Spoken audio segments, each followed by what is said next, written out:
কালো অন্ধকার রাতে জঙ্গলের এক জনশূন্য রাস্তায় যদি আপনি অজানা কাউকে দেখতে পান তখন তাকে কখনো লিফট দেওয়ার ভুল করবেন না। রবি গাড়িতে আছে, গাড়ি জঙ্গলের রাস্তা দিয়ে এগিয়ে যাচ্ছে। মাঝ রাতের সময় তখনই একটা মেয়ে ওকে গাড়ি থামানোর ইশারা করে। রবি ওই মেয়েটাকে দেখে, তারপর গাড়িটাকে থামিয়ে দেয়।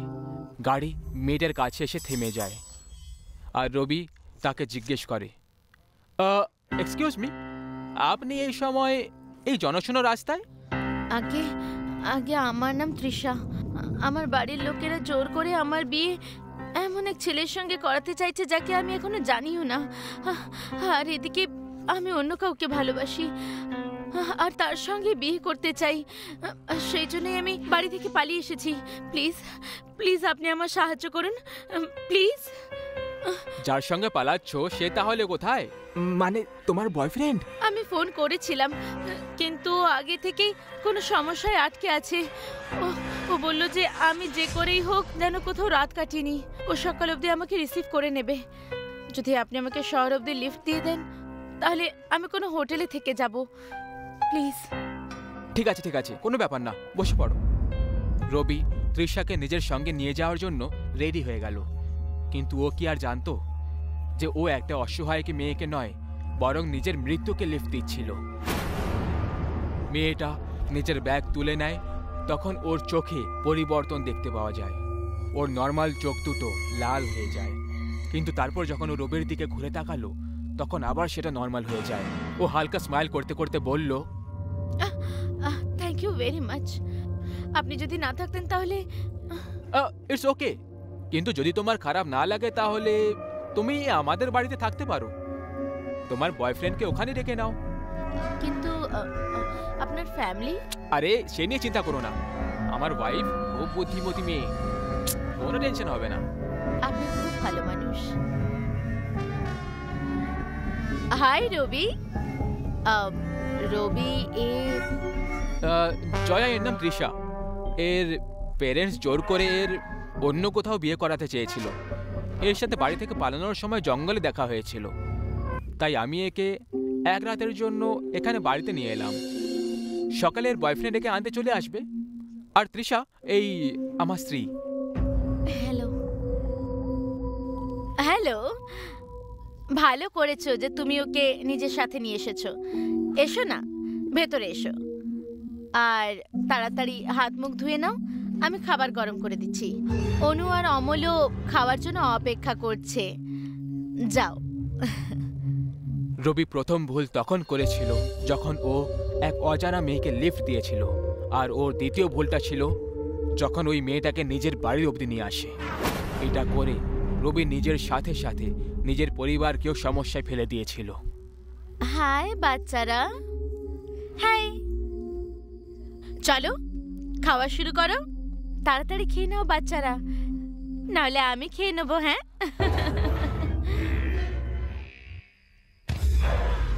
মা, ওই আন্টিটা ভালো নয়। কেন, কি হয়েছে? মা, ওই আন্টিটা না একটা ডাইনি। অনু, অমল এরকম কথা বলে না, উনি আমাদের অতিথি, তাই না? না মা, দিদি ঠিক বলছে, ও চোখ। শোনো, এবার অনেক হয়েছে, শুয়ে পড়ো। ওফো, এই লাইটটাকেও এক্ষুনি যাওয়ার ছিল। বাইরে তো সবার বাড়িতেই লাইট আছে, শুধু আমাদের এখানেই লাইট নেই। মনে হয় ফিউজ ঢিলা হয়ে গেছে, আমি একটু দেখে আসছি। রবি যাওয়ার জন্য উঠতে লাগলো, আর তখনই মৃত্যুর খেলা শুরু হয়ে যায়। লাইট ছাড়াই সিলিং ফ্যান স্পিডে চলার কারণে সবাই ঘাবড়ে যায়। রবি, একটু দেখো তো এই পাখাটা লাইট ছাড়াই কিভাবে চলছে। আমি তো কিছু বুঝতেই পারছি না, কি হচ্ছে এই সব।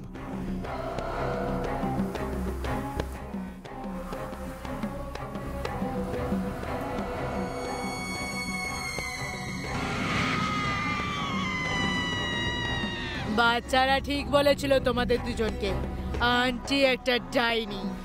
আর এখন এই ডাইনি আন্টি তোমাদের সবাইকে খেয়ে ফেলবে।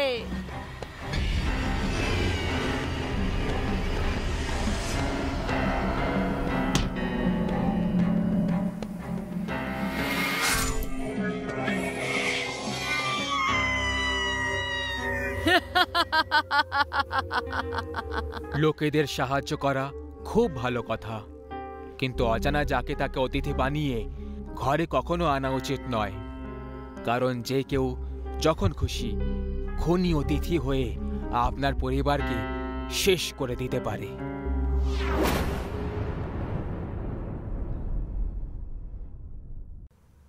প্রকৃতি মানুষকে আলাদা আলাদা চেহারা, মুখ আর শরীর দিয়েছে, আর তার উপর সমাজ এই জিনিসগুলোকে নিয়ে সুন্দরতার মাপকাঠিও ঠিক করে রেখেছে।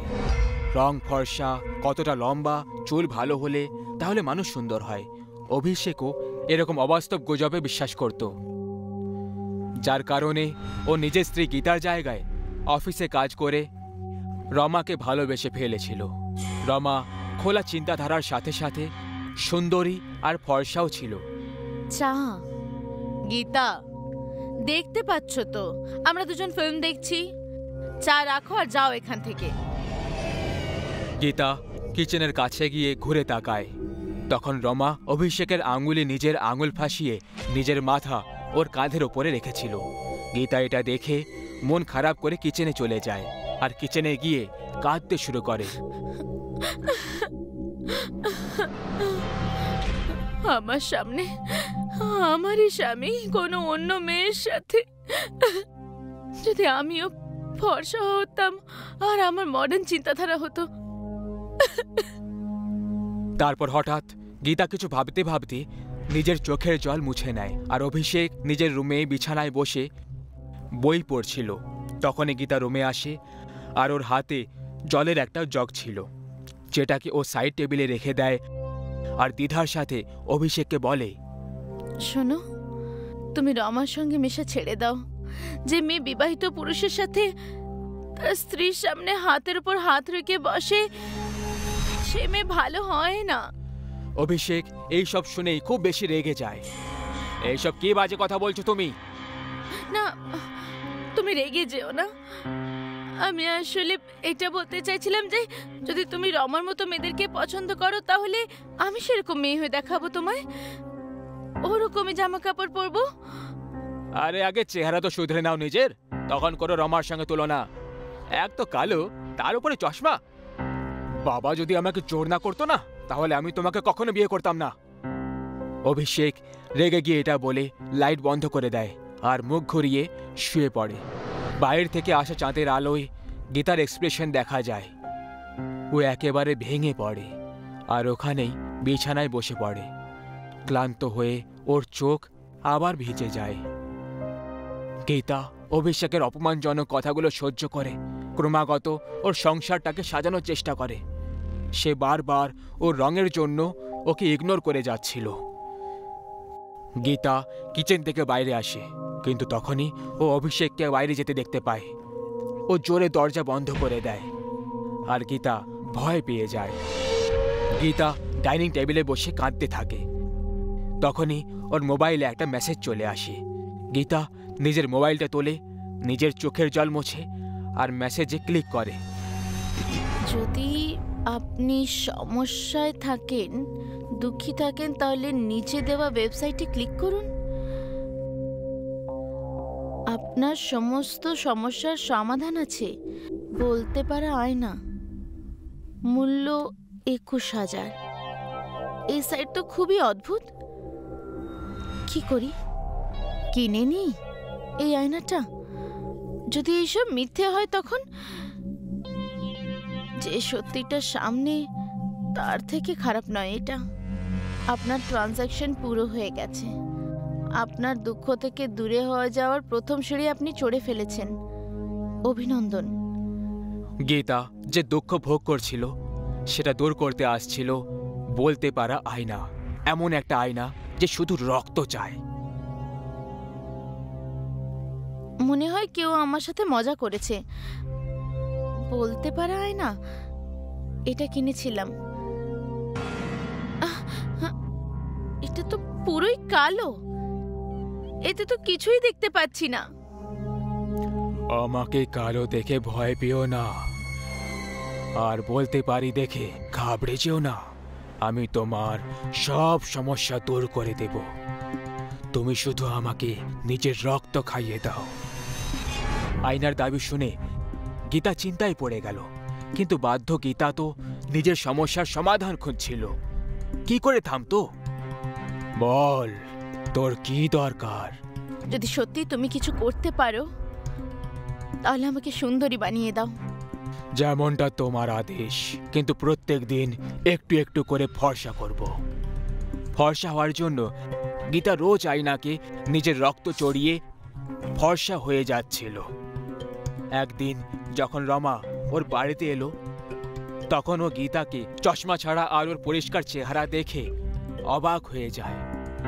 কি ব্যাপার গীতা, তুমি চশমা ছাড়াই সব দেখতে পাচ্ছ? আর তোমার গায়ের রঙও পরিষ্কার হয়ে যাচ্ছে। বাহ, তুমি কি কোনো তন্ত্রবিদ্যা করছো নাকি? হ্যাঁ, কিছু না, বাস এমনি হলদি চন্দনের লেপ লাগাচ্ছি। হ্যাঁ, এটা তারই প্রভাব। তোমার দরকার হলে আমি তোমাকেও ফর্মুলা বলে দিচ্ছি। রং পরিষ্কার করাটা না কালো লোকেদের কাজ, ফর্সাদের নয়। এর সাথে কথা বলো না রমা, না হলে দিন খারাপ হয়ে যাবে। আর তুমি এখানে দাঁড়িয়ে আমাদের কথাই শুনতে থাকবে, নাকি চা বানিয়ে দেবে আমাদেরকে? চা তৈরি হয়ে গেছে, আনছি। তোমার খুব চিন্তা আমার মুড নিয়ে। ভালোবেসেছি, ইয়ার কি নয়। আমরা কতদিন এভাবে লুকিয়ে ভালোবাসবো অভিষেক? কিছু করো না প্লিজ, দূর করো এই বাজে মেয়েটাকে লাইফ থেকে। আমি তো বলছি বিষ দিয়ে মেরে দিচ্ছ না কেন? চিন্তা করো না রমা, সেই দিনটাও তাড়াতাড়ি চলে আসবে। কুকর্মেরও একটা সীমা হয় রমা। যেদিন থেকে বিয়ে হয়েছে সেদিন থেকে তোমাদের দুজনকে সহ্য করছি, কিন্তু আর না। অন্যদের মনের সাথে খেলা করার জন্য তোমাদের মতো হরামিদেরকে ভয়ঙ্কর শাস্তি পাওয়া উচিত। আর সেই শাস্তি আমি তোমাদের দুজনকে দেব। তোমার সাহস কি করে হলো এইসব বলার? বলতে পারায় না। আমার সমস্যা আর দুঃখের কারণ এরাই দুজন। শেষ করে দাও এদেরকে। যেমনটা তোমার আদেশ। এসব কি হচ্ছে অভিষেক?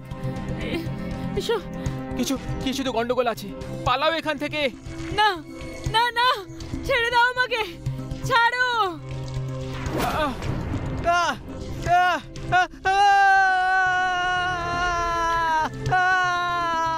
আজ আমি মুক্ত হয়ে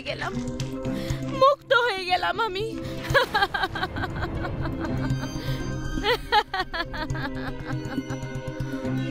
এই গল্প থেকে আমরা এই শিক্ষা পেলাম বাচ্চারা, যে কখনো কাউকে এতটাও বিরক্ত করা উচিত নয় যে সে সীমা পার করে তোমাদের প্রাণেই না মেরে ফেলে।